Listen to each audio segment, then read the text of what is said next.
ॐ तच्छंयोरावृणीमहे गातुं यज्ञाय गातुं यज्ञपतये दैवी स्वस्तिरस्तु नः स्वस्तिर्मानुषेभ्यः ऊर्ध्वं जगातु भेषजम् चन्नो अस्तु द्विपदे चञ्चतुष्पदे ॐ शान्तिः शान्तिः शान्तिः हरिः ॐ श्रीगुरुभ्यो नमः हरिः ॐ Universal prayer. O hidden light, vibrant in every atom.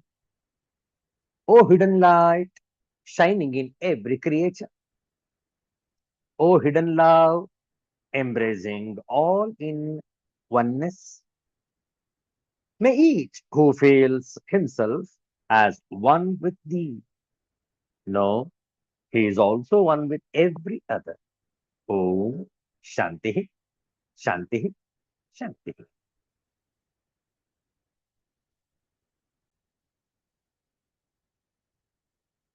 ಇಂದು ಸ್ಥಿರವಾಸರ ಅಥವಾ ಮಂದವಾಸರ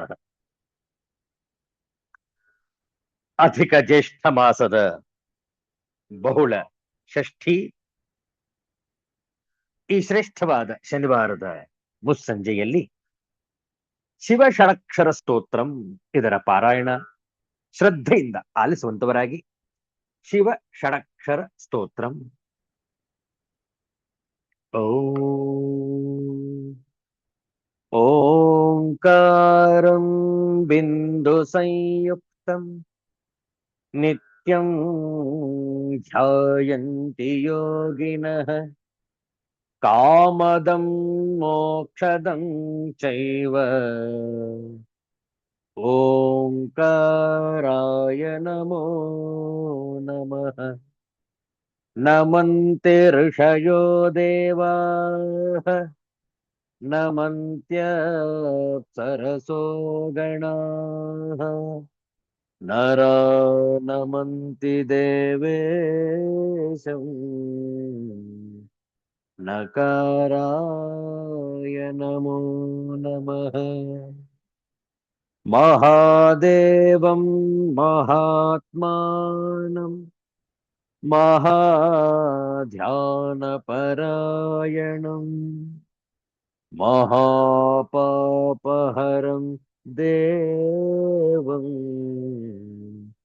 ಮಕರಾಯ ನಮೋ ನಮಃ ಶಿವಂ ಶಾಂತಂ ಜಗನ್ನಾಥಂ ಲೋಕಾನುಗ್ರಹಕಾರಕಂ ಶಿವಮೇಕಪದಂ ನಿತ್ಯಂ ಶಿಕಾರಾಯ ನಮೋ ನಮಃ ವಾಹನಂ ವೃಷಭೋ ಯಸ್ಯ ವಾಸುಕೀ ಕಂಠಭೂಷಣಂ ವಾಮೇ ಶಕ್ತಿಧರಂ ದೇವಂ ವಕಾರಾಯ ನಮೋ ನಮಃ ಯತ್ರ ಯತ್ರ ಸ್ಥಿತೋ ದೇವಃ ಸರ್ವವ್ಯಾಪಿ ಮಹೇಶ್ವರಃ ಯೋ ಗುರು ಸರ್ವದೇವಾನಾಂ ಯಕಾರಾಯ ನಮೋ ನಮಃ ಓಂ ನಮಃ ಶಿವಾಯ ಓಂ ನಮಃ ಶಿವಾಯ ಓಂ ನಮಃ ಶಿವಾಯ ಈ ಅಧಿಕ ಮಾಸದ ಸಂದರ್ಭದಲ್ಲಿ ಈ ಮಾಸದ ಹೆಸರನ್ನು ಪುರುಷೋತ್ತಮ ಮಾಸ ಅಂತಲೂ ಕೂಡ ಕರೆಯುವರು. ಕಾರಣ ಈ ಮಾಸಕ್ಕೆ ಯಾವ ಹೆಸರು ಇಲ್ಲದಿರುವುದರಿಂದ ಪುರುಷೋತ್ತಮ ಮಾಸ ಎಂದು ಜ್ಯೋತಿಷಜ್ಞರು ತಿಳಿಸುವರು. ಅದರಂತೆ ಈ ಅಧಿಕ ಜ್ಯೇಷ್ಠ ಮಾಸದ ಈ ಶನಿವಾರದ ಮುಸ್ಸಂಜೆಯಲ್ಲಿ ಓಂ ನಮೋ ಭಗವತೆ ವಾಸುದೇವಾಯ ಈ ಮಂತ್ರದ ಜಪ 2 ನಿಮಿಷ ಹೇಳಿಕೊಟ್ಟ ನಂತರ ಪುನರಾವರ್ತನೆ. ಓಂ ನಮೋ ಭಗವತೆ ವಾಸುದೇವಾಯ.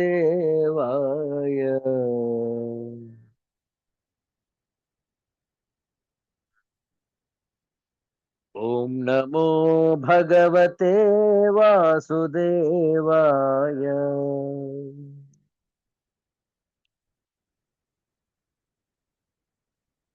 ಓಂ ನಮೋ ಭಗವತೆ ವಾಸುದೇವಾಯ.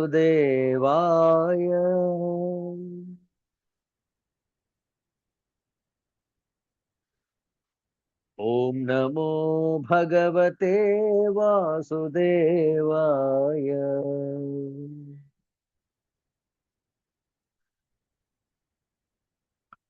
ಓಂ ನಮೋ ಭಗವತೆ ವಾಸುದೇವಾಯ.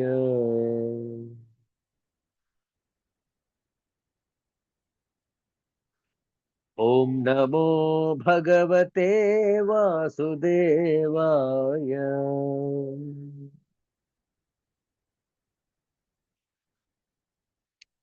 ಓಂ ನಮೋ ಭಗವತೆ ವಾಸುದೇವಾಯ.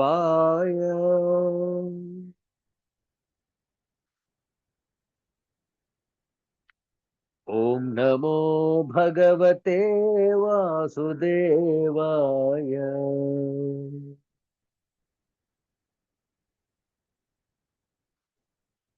ಓಂ ನಮೋ ಭಗವತೆ ವಾಸುದೇವಾಯ.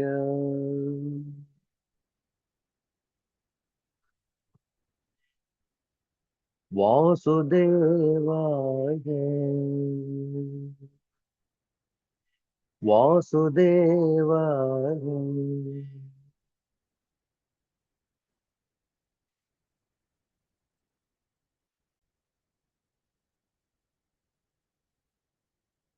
ಈ ಶನಿವಾರದ ಮುಸ್ಸಂಜೆಯಲ್ಲಿ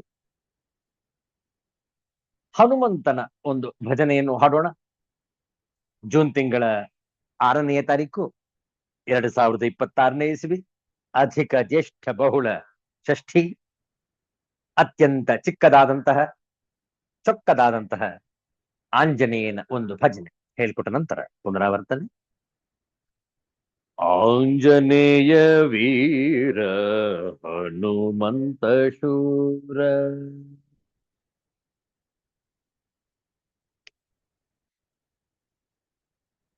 ಆಂಜನೇಯ ವೀರ ಹನುಮಂತ ಶೂರ.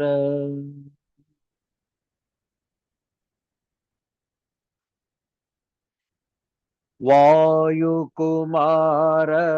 ವಾನರ ವೀರ.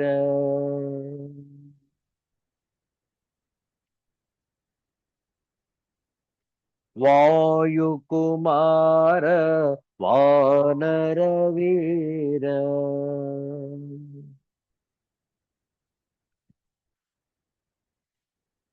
ಆಂಜನೇಯ ವೀರ ಹನುಮಂತ ಶೂರ.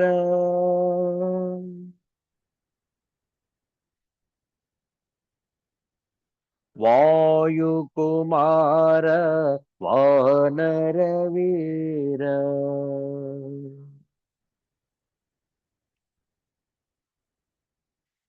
श्रीराम जय जय राम, सीताराम जय राधे श्याम.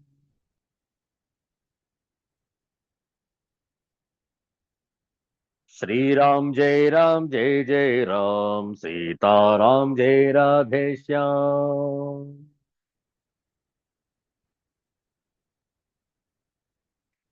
श्रीराम जय राम, सीताराम जय राधे श्याम.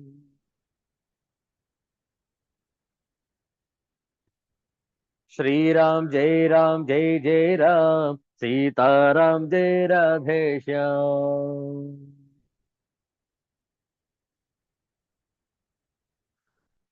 श्रीराम जय जय राम सीताराम जय राधे श्याम।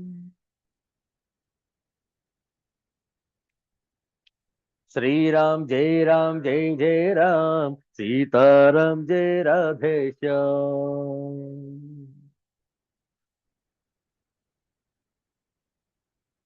आंजनेय वीर हनुमंत शूर।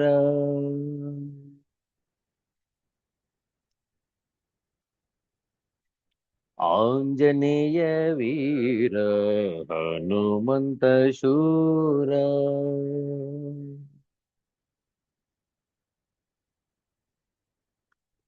आंजनेय वरद गोविंद गोविंद। सिद्धांत अवधूत चिंतन श्री गुरुदेव दत्त। जय जय रघुवीर समर्थ श्री सद्गुरुनाथ महाराज की जय। हर हर नमः पार्वती पतये हर हर महादेव शंभो।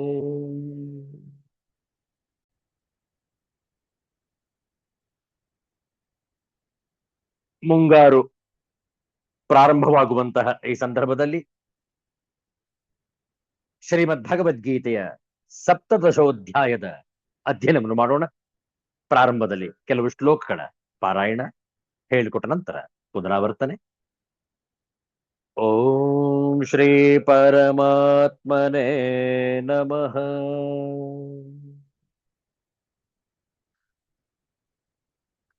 ಅಥ ಸಪ್ತದಶೋಧ್ಯಾಯಃ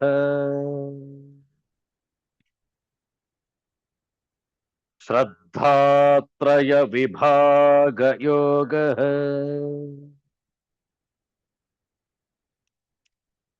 ಶ್ರೀ ಭಗವಾನುವಾಚ ಶ್ರದ್ಧಯಾ ಪರಯಾ ತಪ್ತಂ ತಪಸ್ತತ್ರ ವಿಧನ್ನರೈಃ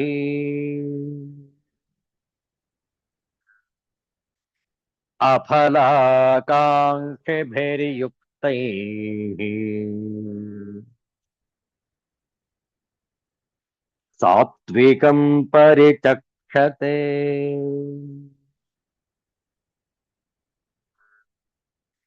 ಸತ್ಕಾರಮಾನ ಪೂಜಾರ್ಥಂ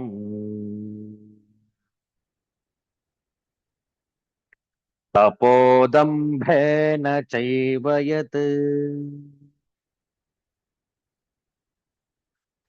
ಕ್ರಿಯತೆ ತದಿಹ ಪ್ರೋಕ್ತಂ ರಾಜಸಂ ಚಲಮಧ್ರುವಂ.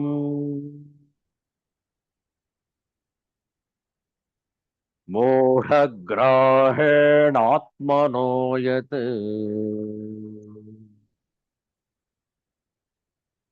ಪೀಡಯಾ ಕ್ರಿಯತೆ ತಪಃ ಪರಸ್ಯೋತ್ಸಾದನಾರ್ಥಂ ವಾ ತತ್ತಾಮಸಮುದಾಹೃತಂ. दातव्यमिति यद्दानम्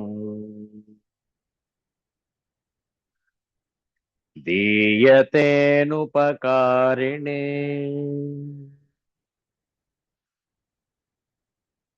देशे काले च पात्रे च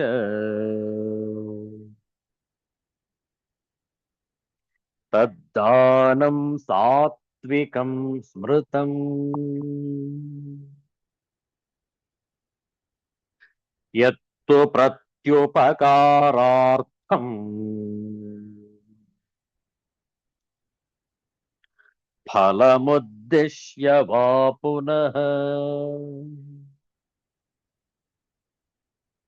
दीयते च परिक्लिष्टम् तद्दानं राजसं स्मृतम्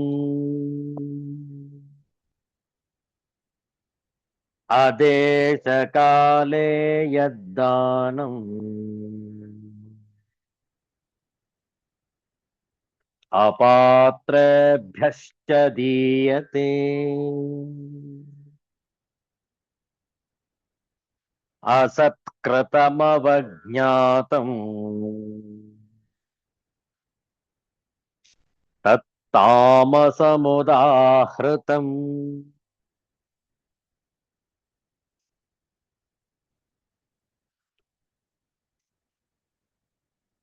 ॐ तत्सदिति निर्देशः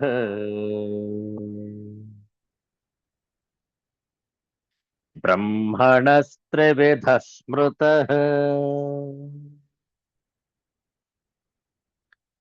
ब्राह्मणास्तेन वेदाश्च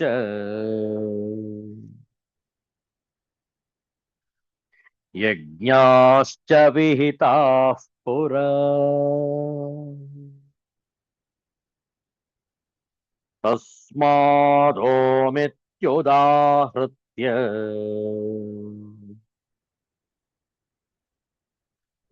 यज्ञदानतपः क्रियाः प्रवर्तन्ते विधानोक्ताः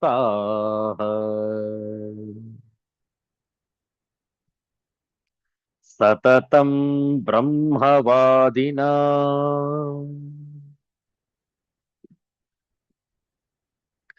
तदित्यनभिसन्धाय फलै यज्ञतपः क्रियाः दानक्रियाश्च विविधाः क्रियन्ते मोक्षकाङ्क्षिभिः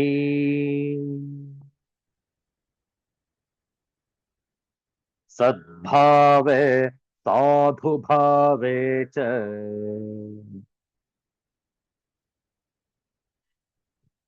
सदित्येतत् प्रयुज्यते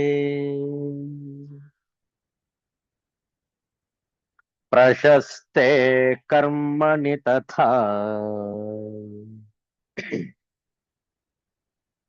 सच्चब्दः पार्थयुज्यते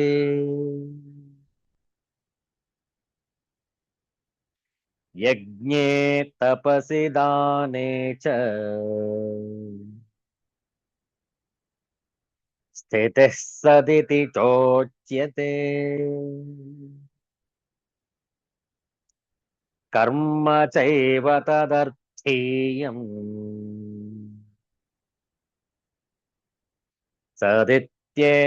सदित्येवाभिधीयते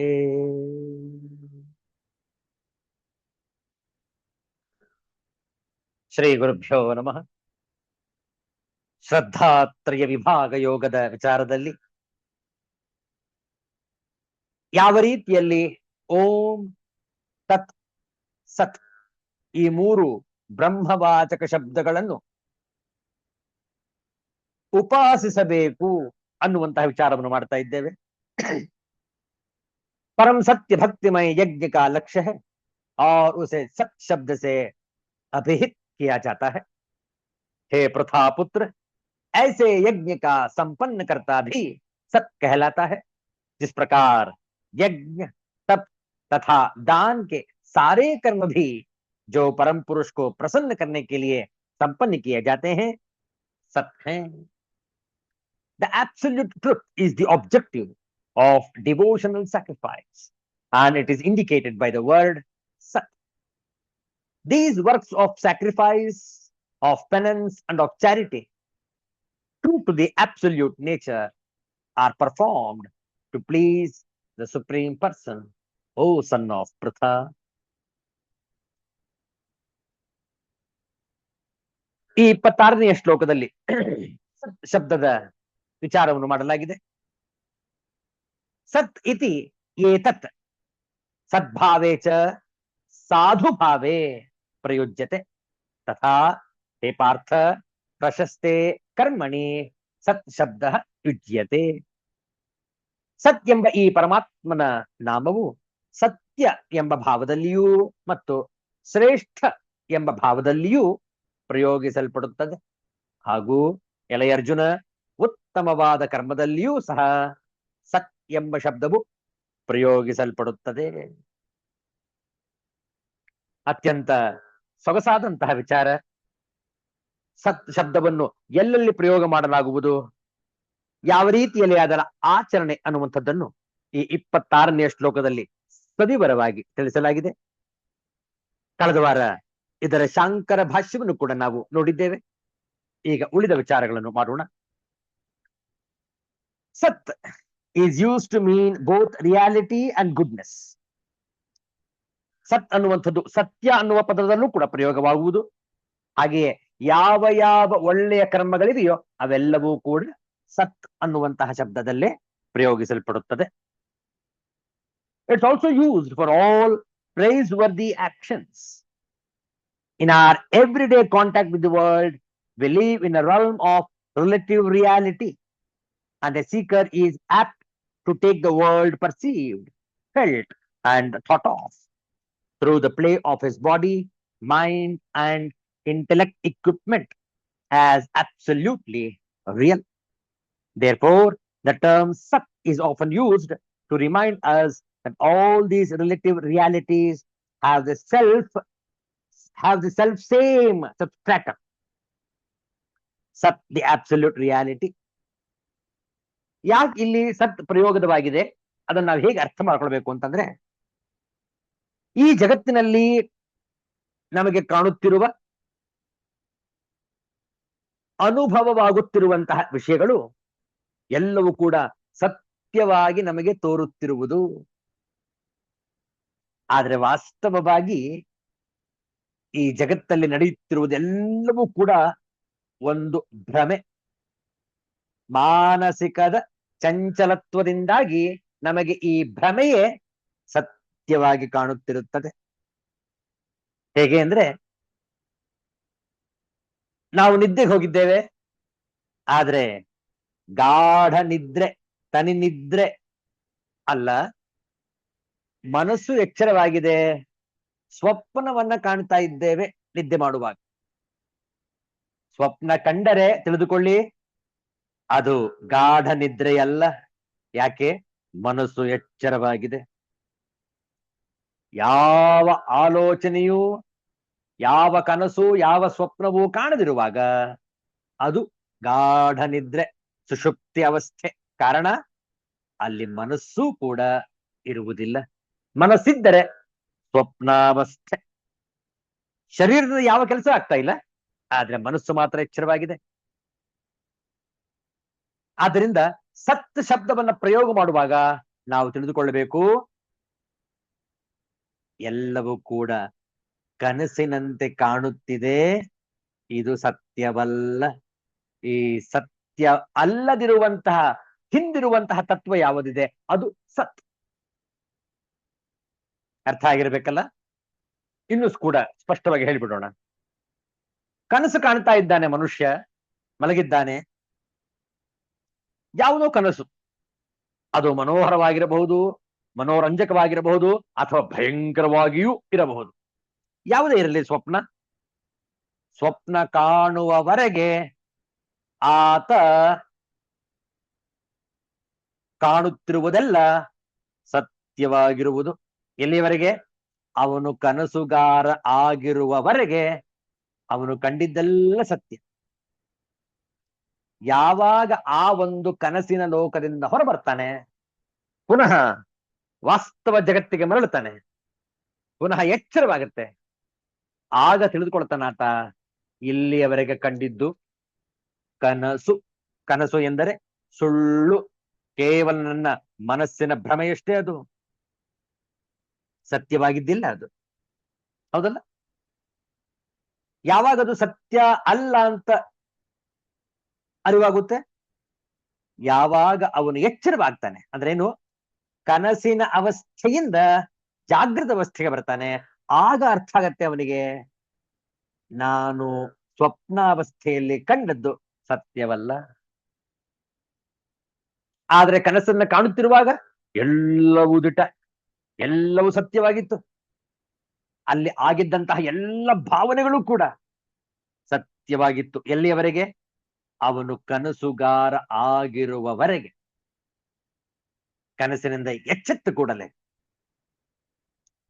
ಆ ಅವಸ್ಥೆಯನ್ನು ದಾಟಿ ಜಾಗೃತ ಅವಸ್ಥೆಗೆ ಬಂದಾಗ ಅರ್ಥವಾಗುವುದು ಅವನಿಗೆ, ನಾನು ಕಂಡಿದ್ದಲ್ಲ ಸುಳ್ಳು, ನನ್ನ ಮನಸ್ಸಿನ ಭ್ರಮೆ, ನನ್ನ ಮನಸ್ಸಿನ ಆಲೋಚನೆ ಮಾತ್ರ ನನಗೆ ಚಿತ್ರರೂಪವಾಗಿ, ದೃಶ್ಯಾವಳಿಯಾಗಿ ಕಾಣಿಸುತ್ತಿತ್ತು.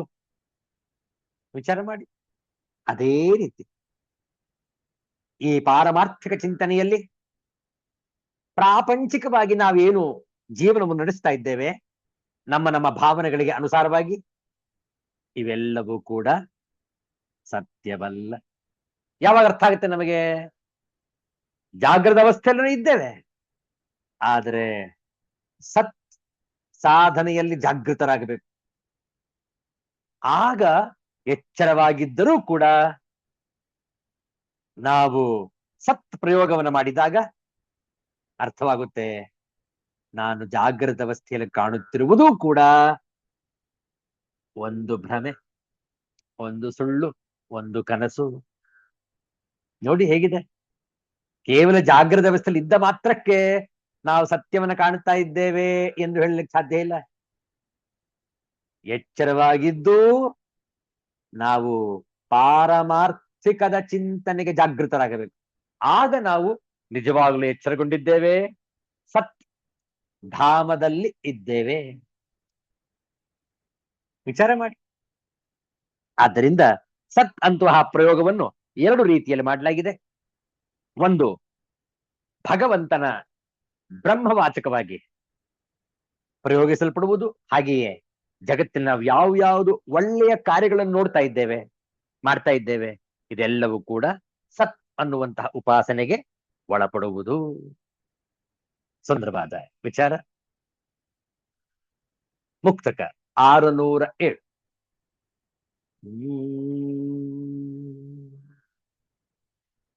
ಪ್ರೇಮಾತಿಶಯ ವಿರದ ದಾಂಪತ್ಯ ವರ್ಧಿಸದು, ವ್ಯಾಮೋಹ ಕೆಡೆಗೊಟ್ಟಡದು ನಿಗಳಬಹುದು. ಸಾಮರಸ್ಯವನೆಂತು ಕಾಣ್ಬುದೀ ವಿಷಮದಲ್ಲಿ, ಆಮಿಷದ ತಂಟೆ ಇದು ಮಂಕುತಿಮ್ಮ. ಆಮಿಷದ ತಂಟೆ ಇದು ಮಂಕುತಿಮ್ಮ. ಮಂಕುತಿಮ್ಮ ಮಂಕುತಿಮ್ಮ. ಗುಂಡಪ್ಪನವರು ಗೃಹಸ್ಥರು, ದಾಂಪತ್ಯ ಜೀವನವನ್ನ ನಡೆಸಿದವರು. ಈ ದಾಂಪತ್ಯ ಜೀವನ ಯಾವ ರೀತಿಯಲ್ಲಿ ಇರುವುದು ಅನ್ನುವಂಥದ್ದನ್ನು ತಿಳಿಸ್ಕೊಡ್ತಾ ಇದ್ದಾರೆ ಒಂದು ಚಿಂತನೆಯ ಮೂಲಕ. ಪ್ರೇಮಾತಿಶಯ ವಿರದ, ಪ್ರೇಮಾತಿಶಯ ವಿರದ, ಪ್ರೇಮ ಅತಿಶಯವು ಇರದ. ವ್ಯಾಮೋಹ ಕೆಡೆಗೊಟ್ಟಡದು, ವ್ಯಾಮೋಹಕ್ಕೆ ಎಡೆ, ಕೊಟ್ಟೊಡೆ ಅದು. ಸ್ವಲ್ಪ ಮುದ್ರಣ ದೋಷವಿದೆ. ನಿಗಳಬಹುದು, ನಿಗಳವೂ ಅಹುದು. ಸಾಮರಸ್ಯವನೆಂತು, ಸಾಮರಸ್ಯವನೂ ಎಂತು. ಕಾಣ್ಬುದೀ, ಕಾಣ್ಬುದು ಈ. ತಂಟೆ ಇದು, ತಂಟೆ ಇದು. ವರ್ಧಿಸದು, ಅಭಿವೃದ್ಧಿಯಾಗದು. ನಿಗಳ ಸಂಕೋಲೆ, ಬಂಧನ. ವಿಷಮ ಕ್ಲಿಷ್ಟ ಸ್ಥಿತಿ, ವಿಷಮ ಪರಿಸ್ಥಿತಿ, ಕ್ಲಿಷ್ಟ ಪರಿಸ್ಥಿತಿ. ಆಮಿಷದ ಪ್ರಲೋಭನೆಯ. ಬಹಳ ಸುಂದರವಾದಂತಹ ಮುಕ್ತಕ ನೋಡಿ. ಇದರ ಭಾವಾರ್ಥ ಹೀಗಿದೆ. ದಾಂಪತ್ಯದಲ್ಲಿ ಸಾಮರಸ್ಯವಿರಬೇಕು, ಇಲ್ಲದಿದ್ದರೆ ಅದು ವೃದ್ಧಿಯಾಗುವುದಿಲ್ಲ. ಕೌಟುಂಬಿಕ ಜೀವನದಲ್ಲಿ ಪರಸ್ಪರ ಅತಿಶಯದ ಪ್ರೇಮವಿರಬೇಕು. ಪ್ರೇಮದ ಸ್ಥಾನದಲ್ಲಿ ವ್ಯಾಮೋಹವಿದ್ದರೆ ಅದು ನಮಗೆ ಬಂಧನದ ಸಂಕೋಲೆಗಳಾಗಿ ಬದುಕು ಕ್ಲಿಷ್ಟವಾಗಿ ಪರಿಣಮಿಸುತ್ತದೆ. ಅಂತಹ ಸ್ಥಿತಿಯಲ್ಲಿ ಸಾಮರಸ್ಯವನ್ನು ಕಾಣಲು ಸಾಧ್ಯವಿಲ್ಲ. ಈ ರೀತಿ ನಮಗೆ ಮೋಹ ಅಥವಾ ವ್ಯಾಮೋಹ ಉಂಟಾಗುವುದಕ್ಕೆ ನಮ್ಮ ಮನದಲ್ಲುಂಟಾಗುವ ಆಸೆಗಳೇ ಕಾರಣ ಎನ್ನುತ್ತಾರೆ ಮಾನ್ಯ ಗುಂಡಪ್ಪನವರು ಈ ಮುಕ್ತಕದಲ್ಲಿ. A marriage without excess love and affection will not prosper. But if you let love grow into too much attachment, then it ties you down like a chain. How can one reconcile these two opposites? Thus are the tricks of attraction. Mankutimba. ಪ್ರೇಮಾತಿಶಯ ವಿರದ ದಾಂಪತ್ಯ ವರ್ಧಿಸದು, ವ್ಯಾಮೋಹ ಕೆಡೆಗೊಟ್ಟಡದು ನಿಗಳಬಹುದು. ಸಾಮರಸ್ಯವನೆಂತು ಕಾಣ್ಬುದೀ ವಿಷಮದಲ್ಲಿ, ಆಮಿಷದ ತಂಟೆ ಇದು ಮಂಕುತಿಮ್ಮ. ಆಮಿಷದ ತಂಟೆ ಇದು ಮಂಕುತಿಮ್ಮ. ಮಂಕುತಿಮ್ಮ ಮಂಕುತಿಮ್ಮ. ದಾಂಪತ್ಯವೆಂದರೆ ಕೇವಲ ಗಂಡ ಹೆಂಡತಿಯಲ್ಲ, ಮಕ್ಕಳು ಮತ್ತು ಮನೆ ಮಂದಿ ಎಲ್ಲಾ ಸೇರುತ್ತಾರೆ. ಗಂಡು ಹೆಣ್ಣು ದಂಪತಿಗಳಾಗುವುದು ಕುಟುಂಬದ ವ್ಯವಸ್ಥೆಯ ಸುಸ್ಥಿತಿಗಾಗಿ. ಕುಟುಂಬದಲ್ಲಿ ಪರಸ್ಪರ ಪ್ರೇಮವಿರಬೇಕು. ಪ್ರೇಮವೆಂದರೆ ಬಿಟ್ಟು ಕೊಡುವುದು, ಗಿವಿಂಗ್ ಸ್ಪೇಸ್ ಎಂದು ಅರ್ಥ. ಒಬ್ಬರು ಮತ್ತೊಬ್ಬರ ಅಭಿಪ್ರಾಯ ಮತ್ತು ವಿಚಾರಗಳನ್ನು ಗೌರವಿಸುವುದು ಎಂದರ್ಥ. ಯಾವುದೇ ಪೂರ್ವಾಗ್ರಹವಿಲ್ಲದೆ ವಿಷಯಗಳನ್ನು ವಿಚಾರ ಮಾಡುವುದು ಎಂದು ಅರ್ಥ. ಅಂತಹ ಸೌಹಾರ್ದತೆ ಇಲ್ಲದಿದ್ದರೆ ಅದನ್ನು ಪ್ರೇಮ ಅಥವಾ ಪ್ರೀತಿ ಎನ್ನಲಾಗುವುದಿಲ್ಲ. ಇನ್ನು ನಮಗೆ ವಿಷಯ, ವಸ್ತು ಮತ್ತು ವ್ಯಕ್ತಿಗಳೊಂದಿಗೆ ಮೋಹವಿರುತ್ತದೆ. ಆ ಮೋಹ ಅಧಿಕವಾದರೆ ಅದು ವ್ಯಾಮೋಹವಾಗಿ ಪರಿಣಮಿಸುತ್ತದೆ. ವ್ಯಾಮೋಹಕ್ಕೆ ತೀವ್ರತಮ ಭಾವನೆಗಳಿರಬೇಕು. ಅಂತಹ ತೀವ್ರತಮ ಭಾವನೆಗಳನ್ನಿಟ್ಟುಕೊಂಡ ಮನಸ್ಸು ಪ್ರೀತಿಸಲಾಗಲಿ ಪ್ರೇಮಿಸಲಾಗಲಿ ಸಾಧ್ಯವಿಲ್ಲ. ಏಕೆಂದರೆ ಪೂರ್ವಾಗ್ರಹವೇ ಈ ತೀವ್ರತಮ ಭಾವನೆಗಳಿಗೆ ಆಧಾರ. ತಮ್ಮ ಪಟ್ಟು ಬಿಡದ ದಂಪತಿಗಳಿಗೆ ಬಿಟ್ಟು ಹೋಗುವುದೇ ಗತಿ. ಒಂದು ಕಾಲದಲ್ಲಿ ಇದ್ದ ಕುಟುಂಬ ವ್ಯವಸ್ಥೆ ಇಂದು ಸಂಪೂರ್ಣ ಬದಲಾಗಿದೆ. ತಮ್ಮ ಮತವೇ ಉತ್ಕೃಷ್ಟವೆಂಬ ಅಹಂಕಾರದ ಭಾವದಿಂದ ಮನಸ್ಸುಗಳು ಮುರಿದು ಮನೆಗಳು ಮುರಿಯುವಂತಾಗಿದೆ. ತಂದೆ ತಾಯಿಗಳನ್ನು ಮನೆಯಿಂದ ಹೊರಗುಟ್ಟುವ ಸಂಸ್ಕೃತಿ, ಮಕ್ಕಳ ವಿಕಸನಕ್ಕೆ ಸೂಕ್ತವಲ್ಲದ ವಾತಾವರಣ, ಪರಸ್ಪರ ಪೈಪೋಟಿಯಿಂದ ದಾಂಪತ್ಯಗಳಲ್ಲಿ ಸಮರಸ ಮತ್ತು ಸರಸಕ್ಕಿಂತ ಸಮರ ಮತ್ತು ವಿರಸಗಳೇ ಎದ್ದು ಕಾಣುತ್ತಿವೆ. ಇದು ಕಾಲ ಮಹಿಮೆ. ಇದಕ್ಕೆಲ್ಲ ಕಾರಣವೆಂದರೆ ಮಾನ್ಯ ಗುಂಡಪ್ಪನವರು ಆಮಿಷದ ತಂಟೆ ಇದು ಎಂದು ಹೇಳುವಂತೆ ನಮ್ಮ ಮುಂದೆ ನಮ್ಮ ಬದುಕನ್ನು ಕೆಡಿಸುವಂತಹ ಪ್ರಲೋಭನೆಗಳು ಹೇರಳವಾಗಿ ಇವೆ. ಅವುಗಳನ್ನು ಪಡೆಯುವ ಆಸೆ ಮತ್ತು ಪಡೆದದ್ದನ್ನು ತಮ್ಮದಾಗಿಸಿಕೊಳ್ಳುವ ಮೋಹದಿಂದ ಬದುಕಿನ ಸಾಮರಸ್ಯವನ್ನು ನಾವು ಕಳೆದುಕೊಂಡಿದ್ದೇವೆ. ಏನೋ ಕೊರತೆ, ಏನೋ ಕಸಿವಿಸಿ, ಏನೋ ಅಪೂರ್ಣತೆ, ಯಾವುದಕ್ಕೋ ಅಸಹನೆ ಮುಂತಾದವುಗಳು ನಮ್ಮ ಮನಸ್ಸುಗಳಲ್ಲಿ ತುಂಬಿ ಬದುಕಿನ ಸ್ವಾರಸ್ಯ ಕಳೆದು ಹೋಗುತ್ತಿದೆ. ಸತ್ವ ಮತ್ತು ಸತ್ಯದೊಡನೆ ಬಾಳಿದರೆ ತನ್ನಂತೆ ಪರರ ಬಗೆದೊಡೆ ಕೈಲಾಸ ಭಿನ್ನಾಣವಕ್ಕು ಎಂದು ಸರ್ವಜ್ಞ ಹೇಳುವಂತೆ ಬಾಳಿದರೆ ನಮ್ಮ ಬದುಕುಗಳಲ್ಲಿ ಮತ್ತು ಈ ಬದುಕಿಗೆ ಆಧಾರವಾದ ನಮ್ಮ ದಾಂಪತ್ಯ ಜೀವನ ಮತ್ತು ಕೌಟುಂಬಿಕ ವ್ಯವಸ್ಥೆಯಲ್ಲಿ ಸಾಮರಸ್ಯವನ್ನು ತಂದುಕೊಳ್ಳಬಹುದು. ಆತುರವಿಲ್ಲದ ಆಲೋಚನೆಯಿಂದ, ಅನುನಯದಿಂದ ಮತ್ತು ಬಿಟ್ಟು ಕೊಡುವುದರಿಂದ ಈ ಸಾಮರಸ್ಯವನ್ನು ಕಾಪಾಡಿಕೊಳ್ಳಬಹುದು. ಎಂತಹ ಸದ್ವಿಚಾರ ನೋಡಿ. ಆದ್ರಿಂದ ಇಂತಹ ಒಂದು ಸದ್ವೃತ್ತಿಯನ್ನು ನಾವು ಉಪಾಸಿಸಿದಾಗ ಓಂ ತತ್ ಸತ್ ಈ ಮೂರು ವಾಚಕಗಳನ್ನು ಸರಿಯಾಗಿ ಅರ್ಥ ಮಾಡಿಕೊಂಡಂತೆ ಆಗುವುದು. ಉಳಿದ ವಿಚಾರಗಳನ್ನು ನಾಳೆ ಸಂಜೆ ಮುಂದುವರಿಸೋಣ. ಶಾಂತಿ ಮಂತ್ರ. ಓಂ ಸರ್ವೇ ಭವಂತು ಸುಖಿನಃ, ಸರ್ವೇ ಸಂತು ನಿರಾಮಯಾಃ, ಸರ್ವೇ ಭದ್ರಾಣಿ ಪಶ್ಯಂತು मा कश्चित् दुःखभाग् भवेत्। ओम शांति शांति शांति। हरिः ओम। श्री गुरुभ्यो नमः। हरिः ಓಂ. ಮತ್ತೆ ಭೇಟಿಯಾಗೋಣ. ಎಲ್ಲರಿಗೂ ಒಳಿತಾಗಲಿ. ಎಲ್ಲರಿಗೂ ಶುಭವಾಗಲಿ. ಜೈ ಶ್ರೀ ಗುರುದೇವ ದತ್ತ.